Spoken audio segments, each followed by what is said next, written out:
Pero para entender esto he tratado de ver cómo entender entonces esta situación de ser polifacético. Recurro un poco a mis enseñanzas que me dieron en la escuela de Manchester en los años 70, con Max Clafman y su equipo de investigadores que hicieron fundamentalmente análisis en África Central, ¿no? A través del John Livingstone Institute, que era el laboratorio donde todos los británicos iban ahí, hacían su trabajo de campo de 1 año, 2 años. Esa era la manera como los antropólogos británicos hacían sus trabajos para poder conocer el ciclo de vida anual, etc. Entonces, dentro de eso utilizan, por supuesto, parentesco, que es la manera como ellos tratan de construir la realidad en las ciudades. Utilizan las redes sociales, no las redes sociales de ahora, espirituales, sino las redes sociales físicas, las relaciones cara a cara, esas redes que se forjan a partir de la vecindad, a partir de la nueva composición de las ciudades, etc. Entonces, traté de entender que dentro de eso también hay análisis situacional, que es una manera metodológica de ir entendiendo a estos polifacéticos. Entonces, el polifacético se comporta de acuerdo a la situación y el contexto en el que está.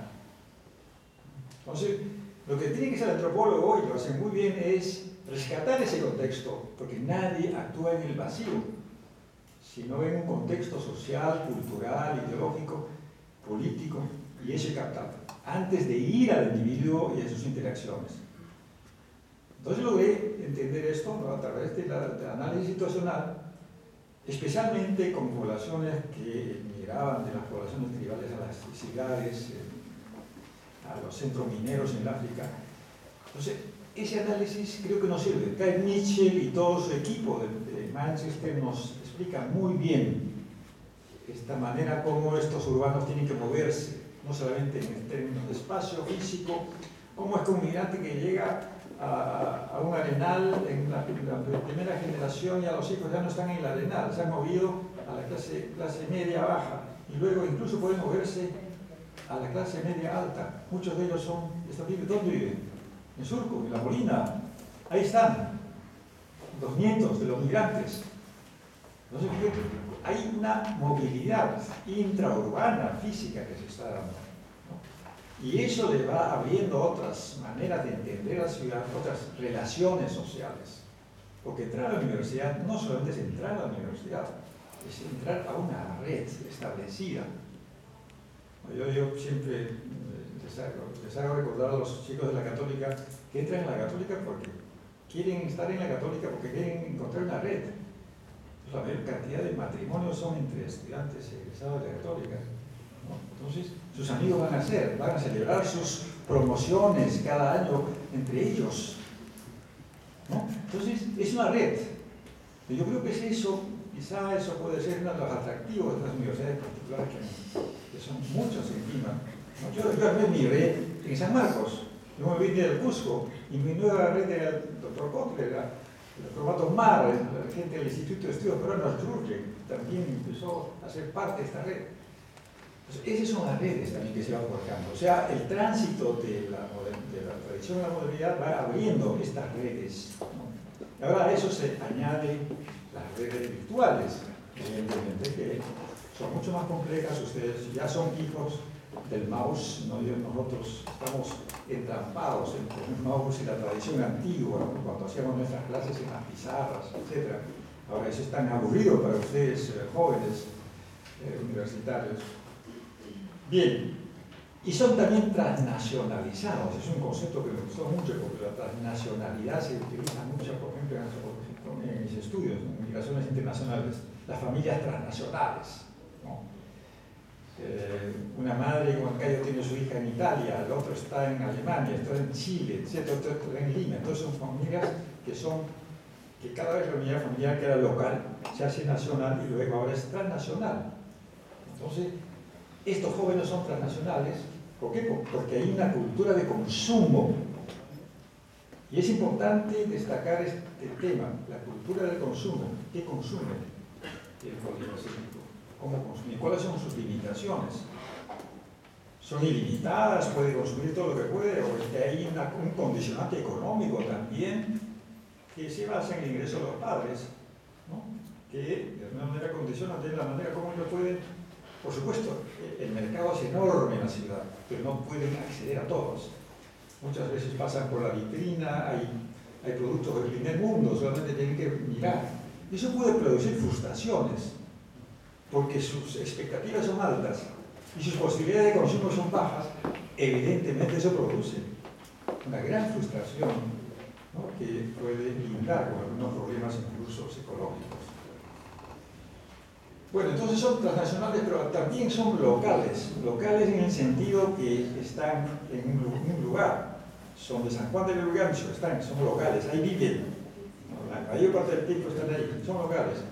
Pero al mismo tiempo son ciudadanos urbanos y ahora son transnacionales virtuales. Cuando yo examinaba por qué muchos jóvenes quieren irse fuera del país, es eso, es esa conexión virtual hacia afuera, ¿no?, de querer ir, transitar. Y eso en parte explica por qué en las migraciones internacionales, de haber sido privilegio solamente de las clases medias altas, ahora es prácticamente de todos, excepto de los más pobres que no pueden mirar fuera del país, sino internamente. Están semi-globalizados, no podemos decir están globalizados, semi porque no van a ser globalizados completos, no hay capacidades para poder hacerlo. Entonces la cultura del consumo, por un lado, los espacios, cómo se mueven, ¿no?, el mapa mental de ese polifacético, cómo discurre de un lugar a otro, ¿no?, cómo dibuja. En mi curso de antropología urbana en la Católica siempre decía, bueno, exposición, ok, dibuja cómo la persona grafica, cómo se mueve durante el día. Algunos informantes se mueven de su casa al trabajo, de ahí a la posta médica, etc., ¿no? Y otros tienen una red mucho más establecida, tienen espacios mayores en los que discurren. Entonces, lo que me dice, aquellos que tienen más espacios mayores, ¿no?, y redes sociales de compadrazgo, de vecindad, son los que están en mejores condiciones. Porque en situaciones de crisis, las redes sociales son los que uno tiene que acudir. ¿A quién acude cuando estás enfermo? ¿Quién viene a visitarte? Aquellos que son parte de las redes, ¿no? Entonces, estos espacios privados, públicos, etcétera, que son esta enorme discusión en la antropología urbana, especialmente en temas de espacio y territorialidad, ¿no? El fraccionamiento y la indefinición. Consumen de todo, pero no consumen un solo producto, es decir, todo, casi todo o nada. Fraccionamiento que es cada vez la personalidad se fraccionaliza y no se sabe cómo está actuando. Eso contribuye al fortalecimiento de una identidad, o es que esto más bien está en contra de esa identidad urbana. La construcción de sueños, como todos los sueños, son parte ideales que cada uno tiene, nosotros un proyecto de vida que queremos tener, y la realidad. Entonces, cuanto más amplia es la brecha entre lo ideal que quiere ser uno y la realidad, evidentemente hay grandes frustraciones. Cuanto más cercana es mejor, porque de alguna manera se está logrando acortar esa brecha que permite a la persona mejor representarse a sí mismo, ya sea de manera individual o de manera colectiva. Bien, ¿cuáles son las grandes preguntas entonces que nacen del libro? Porque sabemos que un libro nunca es perfecto, sino perfectible. Y echa muchas preguntas por delante. Yo creo que una de las mejores virtudes de un libro es que echa más preguntas, más interrogantes que conclusiones. Bueno, hay algunos que tengo que ver. ¿Se puede construir un proyecto de vida siendo polifacético? El proyecto de vida es lo que tenemos nosotros en mente. Y lo polifacético está en condiciones de desarrollarlo, eso, cuáles son las limitaciones, sus ventajas en una ciudad que sigue siendo también excluyente. De alguna manera, de manera soterrada, el racismo se está expresando por muchos medios. Las barreras estas que se crean, que hay universidades privadas de primer nivel, de primer mundo, otras de cuarto mundo, universidades nacionales, todo eso nos está separando también, ¿no? Nos separa varias cosas. Entonces, ¿se puede construir un proyecto de vida en que la persona es polifacética incluyendo estos escenarios? ¿O ser polifacético es una etapa de tránsito, ¿no? de tránsito, es decir, se es polifacético a partir de los 18, 19, 20 años, hasta los 25, es una etapa pequeña en realidad, ¿no? Y después, que este polifacético al final tiene que elaborar, después de eso tiene que pensar en esta gran pregunta: ¿dónde trabajar? ¿Con quién trabajar? ¿Irme del país o quedarme? ¿No? ¿Si formar una familia o no? Todas estas grandes interrogantes que se vienen. Y probablemente se es menos polifacético cuando se tiene que enfrentar esas preguntas. Un poco uno, lo que digo es la vuelta al barrio, es decir, nuevamente retornar a la realidad, ¿no? Para poder ubicarse mejor. Entonces, hechos como la ansiedad, los suicidios, los estadios depresivos, que también existen en nuestra sociedad, muchos, por estas desavenencias, por estos desajustes de tener productos de primer mundo, no tener la capacidad de acceder a ellos. Entonces, en parte, esto explica la desazón que tienen muchos jóvenes, y muchas veces tienen que delinquir para poder satisfacer esas expectativas. Nosotros hicimos un estudio en Huancayo. La ciudad de Huancayo tiene una de las tasas más altas de suicidio. Entonces tratamos de explicar por qué. Sucede que Huancayo es una ciudad fundamentalmente de migrantes, muchos de ellos desplazados por la violencia política. Lo ocurrió en Huancavelica, Purímac y Ayacucho. Ellos vinieron a Huancayo. Los hijos ya nacieron en Huancayo. Huancayo es una ciudad moderna, es una ciudad pudiente, etc. Entonces, ahí se da la enorme contradicción entre la tradición familiar de ese migrante que llega desplazado, que llega con migrante económico, que llega a una ciudad en crecimiento, con toda la tradición, porque en realidad vienen, pues, son quechohablantes, muchos de ellos campesinos. Entonces, son hijos, y luego al mismo tiempo Huancayo les ofrece estas vitrinas modernas en la Plaza Real, que es un centro comercial tan igual como el que tenemos en Lima. Entonces, eso produce estas etapas de ansiedad. Etapas de ansiedad que basta leer a Durkheim para explicar el suicidio.